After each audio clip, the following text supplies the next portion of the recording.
What is up, YouTube? And here we go with another video for everybody. Neil here with a quick overview on Battlefield 6 on the Xbox Series X. And today we're playing in 120 FPS on 1440p.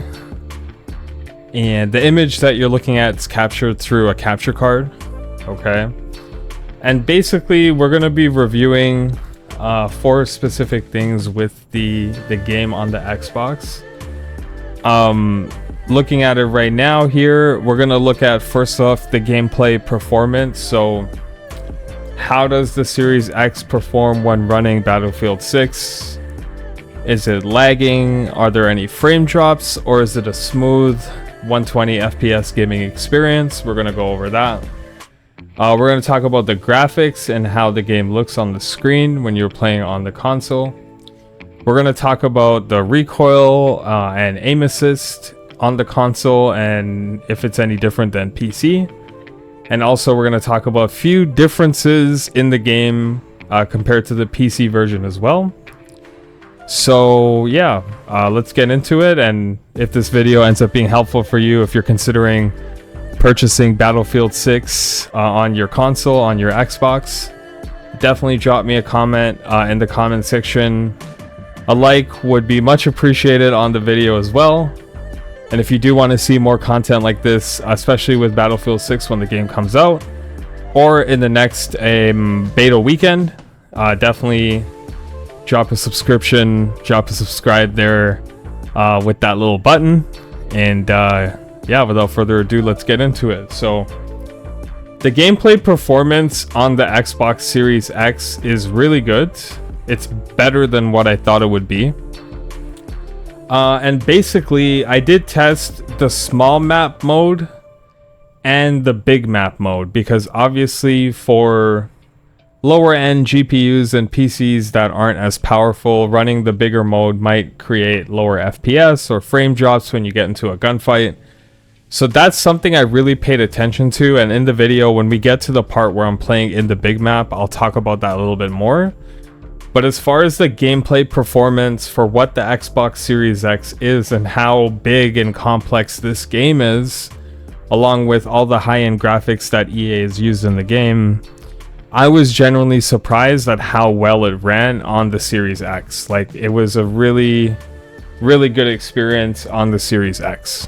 That much I can say for sure. So gameplay performance, I'll give it a solid 7.5 out of 10. Mainly because there were a few things that I did notice with the gameplay performance. Mainly what I noticed was that it's a little bit less responsive than the PC version. A tiny bit, it's not a huge amount. But as you can see, you know, coming off a PC and then going onto the console, my aim is a little bit off, right? So yeah, that's the one thing I would say is a hindrance. But other than that, it runs the game beautifully. There's no frame drops on the small or the bigger mode. It stays at the solid 120 FPS throughout the entire part. But the only thing, it doesn't look like the graphics are maxed out. It looks like they have it on somewhere around medium. So it's still a really, really good visual experience, but it's not maximum graphics. The game is definitely gonna look much better on the PC, which just brings us into our next topic, which is the graphics. Super detailed. The particle quality, smoke quality, you can tell that they have it turned up. The game looks super crisp, super clear. The lighting is amazing, and it's not hard to visibly spot an enemy. Enemies are very visible, which is a huge thing. Even in dark areas, you can see people very clearly. So that's something that I really enjoyed. The only one thing that I will say with the graphics is that the hit markers and the damage indicator are a lot smaller on the Xbox for some reason. Compared to the PC was a lot bigger, including the hit markers. So that's one thing I noticed was a huge difference in the graphics, and a major difference between this version and the PC version. So yeah, I mean, end of the day, that's one thing that I think they can update in the game. But as far as that, the graphics are beautiful, the lighting is very good, everything's very visible, and again, it's running at that smooth 120 FPS. That's what you want to see when you're playing a first-person shooter. You don't want frame drops, you don't want the game running at 60 FPS. So the fact that it's doing that, it's really good value. You know, if you have an Xbox Series X and you're considering buying Battlefield 6, but you don't want a laggy experience, well, after watching this video, you can feel very comfortable that that's not what it'll be. As far as what we've seen in the beta, it's smooth, no lag, everything's working fine. So I'll give kudos to EA and Microsoft on a good optimization. I've played Call of Duty on the Xbox at launch when it's free open beta, and my golly, has it been laggy with frame drops and all kinds of stuff. So this is really good to see from EA. Really good in my opinion. And yeah, definitely a 7.5 to an 8 out of 10 in the graphics category. Now, the one thing I'll talk about a little bit here is the recoil and aim assist in the console version. So the recoil, it is a bit more than the PC. Now, this gameplay, it's on 120 FPS, so visually it should be the least that you can get based on the settings that you can play around with in the game. And it's still a bit more than 120 FPS on the PC. But what I noticed is also with 120 FOV, I mean not 120 FPS, but 120 FOV, what I noticed with the console is it looks a little bit more zoomed out than it does on PC. So 120 FOV on PC, it actually feels a bit more zoomed in than 120 FOV on the Xbox. And that could be because the hit markers and the damage indicators are a lot smaller. But it also could be because they fucked up the optimization and it's actually in fact bigger on the console or on the Xbox. So that's something, you know, who knows. We'll see when they launch the full game if that goes away. But for now, that's just one thing to keep in mind if you're going to play it on the Xbox. If you play at 120 FOV, maybe bringing it down to 115 would be better, because as you can see, like everything on my screen, it's like really small. You know what I mean? I'm surprised I was even able to play like this, but I just did it for the video's sake, so you know, you guys could see what it was like. All right. Yeah, now this and this was just to test out like SBMM and account sharing from device to device. So this account is my PC's account, and that PC account also has an Xbox profile. So when I logged into the Xbox profile on this EA account, everything was the same. All my guns were still unlocked. That was the same level. So this is not a fresh lobby on a brand new account. This is an account that's been playing all weekend, and I was still able to play on it with the Xbox. So there was no glitch where it's a fresh account, or there was no, oh, well, you've played on PC, so you can't use this account on console. It does, they do allow the account sharing from device to device if you're logging into the same account. So W from EA with that, and that's huge, you know, for people who have a gaming PC at home, but maybe they travel with a console. They still want to be able to game when they're not at home, so they take their console with them. No new account, no starting from square one while you're away. Just log into the same EA account linked with whatever Xbox profile that you have, and you'll be good. And it'll change your name. So my name on the PC is Spanglish, and on the Xbox it's different. So it did change the name. That's the one thing that it did do, funny enough. So that that's that. Now, we are going to go into a game on a big map, and the one thing I really liked about the big map with the optimization is that the graphics were not downgraded. So the graphics still look the same quality as a smaller map mode, but it was really, really smooth. So this was the main thing I was looking for in the test. Is the game going to have lag and frame drop on the bigger mapped mode, or is it still going to be a smooth experience? And I will tell you, like, end of the day, I played more than one game. I think I only put one game in the video, but I only played one game, and to be honest with you, like, it never frame dropped once, it never lagged once. It did feel like I was playing probably slightly lower than 120 FPS, maybe 95 or 100, but it didn't lag or frame drop, which I found very important, that it kept the FPS stability in gunfights. So that's a really good thing to see out of the Xbox Series X when playing Battlefield 6, is that you can be on the bigger mode with 60, 70 people in the lobby and you're going to be okay. You know, you're still going to be able to compete. You're still going to have a good gaming experience.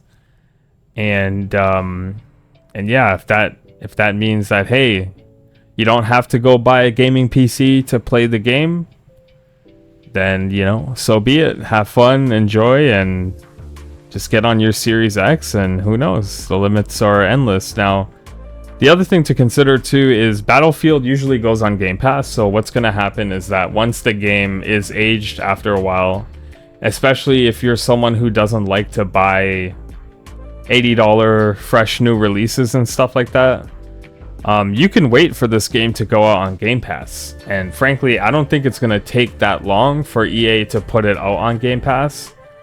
A month or two, and you can expect to see either an announcement or the game fully go up on there. So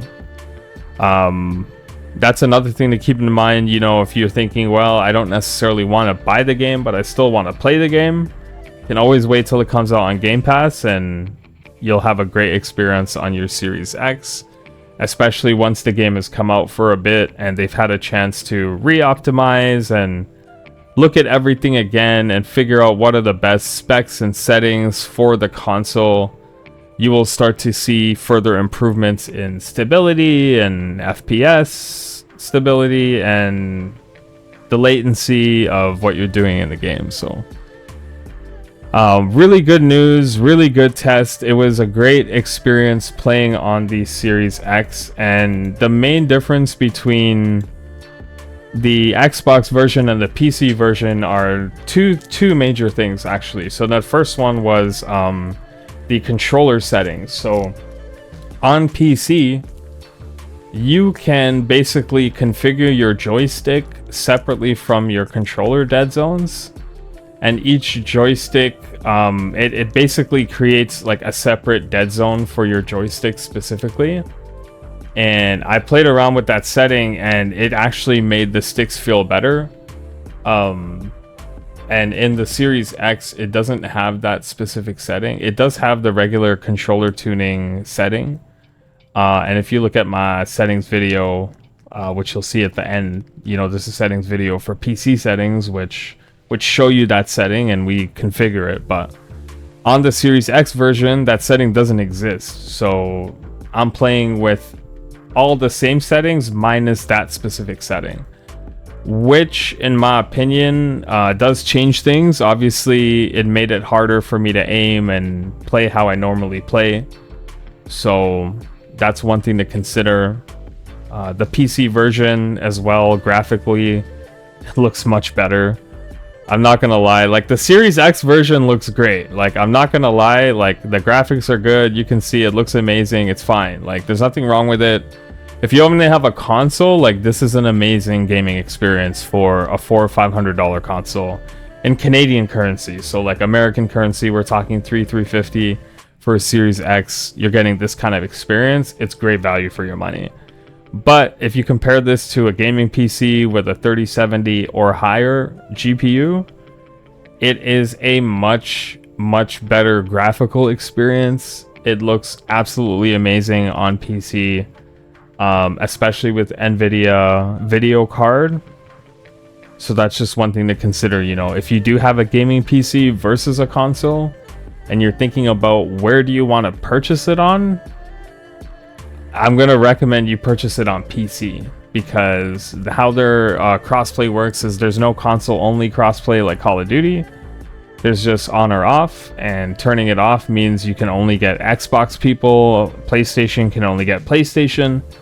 So for the most part, 90% of the community are going to have crossplay on. And if that's the case, you're much better off buying it on PC, getting more frames per second, getting a better graphically visual experience, and you should only do that if you have a PC that can run this comfortably. All right, so that's another difference between this version and the PC version.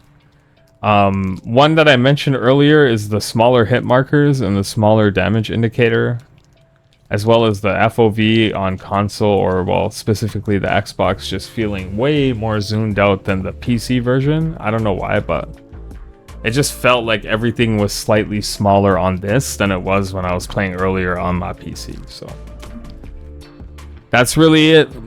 You know, that's it. There's nothing really more to talk about other than that. Yeah, what can I say, man? Battlefield 6, it's out. It's a fantastic game.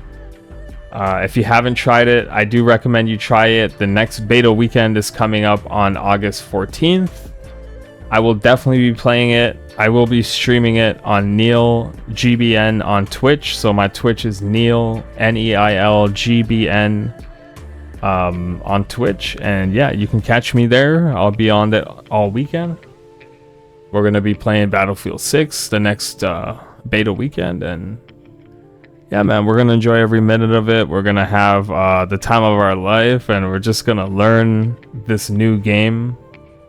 And that's about it, man.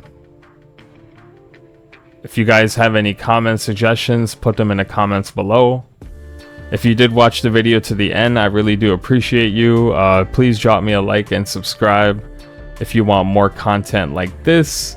As well, if you do want a settings video for console, definitely let me know. If we hit over 10 likes on the video, I will do a settings video specifically for console.